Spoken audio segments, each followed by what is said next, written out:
Career choose करते वक्त अक्सर हम दो सवाल पूछते हैं। बेस्ट करियर कौन सा है, और ऐसा कौन सा करियर है जिसमें मुझे सबसे ज़्यादा पैसे मिलेंगे। बात भी सही है, पर इसे समझते हैं कि अगर मैं रेस्टोरेंट में जाता हूँ और रेस्टोरेंट में जाते ही मुझे एक टेबल मिल जाता है, well, it's my luck then. अब जैसे मैं टेबल पे बैठा, तुरंत सारे डिशेस मेरे टेबल पे आने लगे। I was like, okay. और जो लोग आसपास मेरे टेबल से जा रहे वो भी कह रहे, oh, what a nice palette, what a good selection. I am like, okay.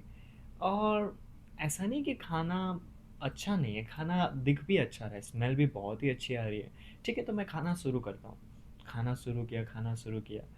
थोड़े टाइम बाद हमें एक चीज़ फील होगी कि खाना तो सही है, चलो अच्छा है, पर क्या होता कि अगर खाना मैं चूज करता। तो प्रॉब्लम ये है कि खाने में कुछ खराबी है नहीं, खाना स्मेल भी अच्छा कर रहा है, दिख भी अच्छा रहा है, इवन हेल्दी भी है, पर मैंने चूज नहीं किया है। इसी ढंग से ज्यादातर लोगों की लाइफ उनके पेरेंट्स चूज करते हैं, या उनके टीचर्स, या सोसाइटी, या उनके दोस्त। ज्यादातर लोग उनकी लाइफ एक ऑर्डर में ही जीते हैं, और वो ऑर्डर किसी और के द्वारा बनाया गया होता है। तो प्रॉब्लम क्या है कि अगर माता पिता कुछ कह रहे हैं, अगर टीचर्स ने कुछ सजेस्ट किया है, उसके बेसिस पे काम कर रहे हैं, तो कोई प्रॉब्लम है क्या? अगर मैंने उनके अकॉर्डिंग अपना करियर चूज किया है, तो क्या प्रॉब्लम है? इस चीज को समझते हैं एंड्रे अगासी के एग्जाम्पल से, ठीक है। वो एक टाइम के वन ऑफ द बेस्ट, या नंबर वन टेनिस प्लेयर रह चुके हैं पूरे दुनिया के। अब उन्हें तो पसंद ही नहीं था टेनिस खेलना है। जो दुनिया का नंबर वन टेनिस प्लेयर बना, उसे टेनिस खेलना पसंद नहीं था। तो वो बना कैसे? टैलेंट की वजह से? बिल्कुल भी नहीं। एक्चुअली में he was tortured into greatness. किसके द्वारा? उसके पापा के वजह से। उसकी पापा सॉरी उसके पापा का एक अनफुलफिल्ड ड्रीम था, जो उन्होंने एंद्रे के ऊपर थोपा। अगासी का तो जन्म भी नहीं हुआ था, उसके बर्थ के पहले ही उसके फादर ने डिसाइड कर लिया था कि ये टेनिस प्लेयर बनेगा, और वो मैथमेटिक्स में मानते भी थे। उसकी वजह से एंद्रे एक साल के अंदर 1 मिलियन बॉल्स को हिट करता था। कितना? एक साल में 1 मिलियन बॉल्स।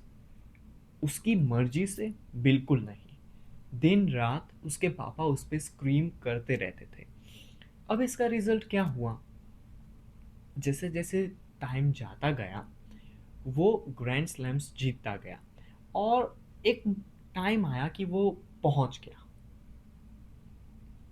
मालूम चल गया कि okay, he is the number one player in the world, he is the number one tennis player in the world.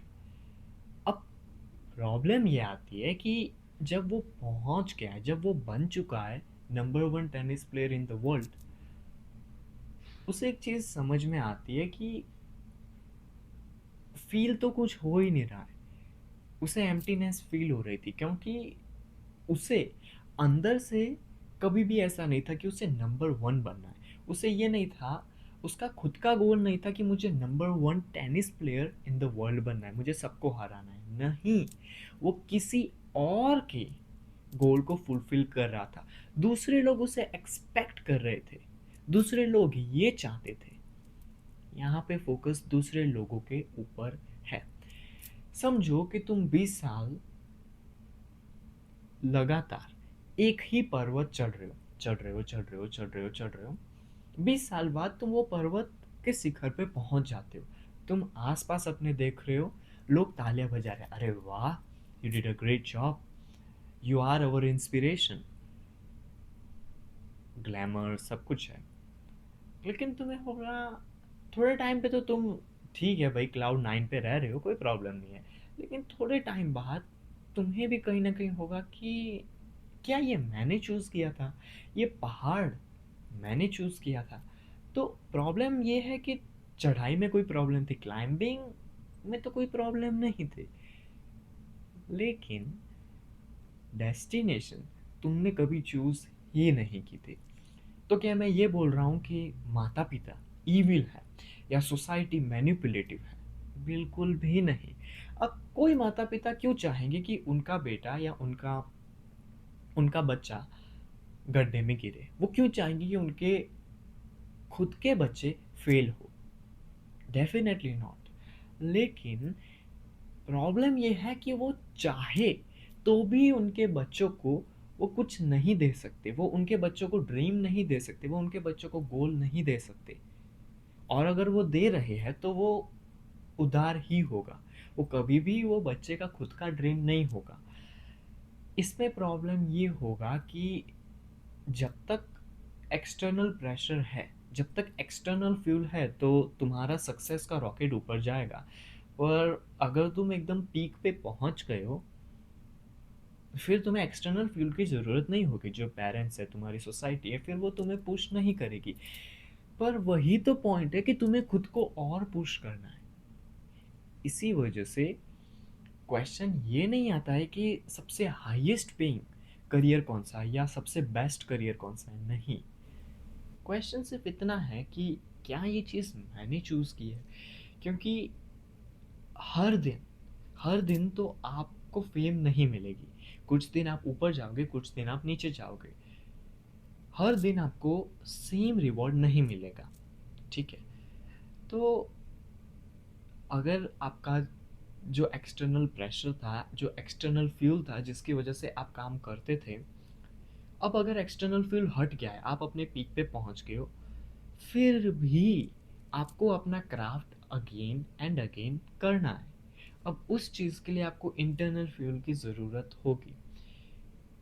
ये बहुत ज़्यादा लोगों को अपने एक्सपीरियंस से समझ में आता है। जो एंड्रे अगासी कह रहे हैं कि इवन तो आप अपने क्राफ्ट में एक्सीलेंट हो सकते हैं, गुड, लेकिन वो क्राफ्ट अगर आपने खुद ने चूज नहीं किया है, तो इवन तो आप भले ना दुनिया के सबसे बेस्ट आर्टिस्ट हो या इतिहास के बेस्ट आर्टिस्ट हो, लेकिन फिर भी कहीं ना कहीं आपको अंदर से एम्प्टीनेस फील होगी। तो अब सवाल ये आता है कि अगर कोई दूसरा मेरे लिए मेरा पाथ या मेरा करियर चूज नहीं कर सकता, तो मैं मेरा करियर कैसे चूज करूंगा? वो हम अगले वीडियो में देखेंगे।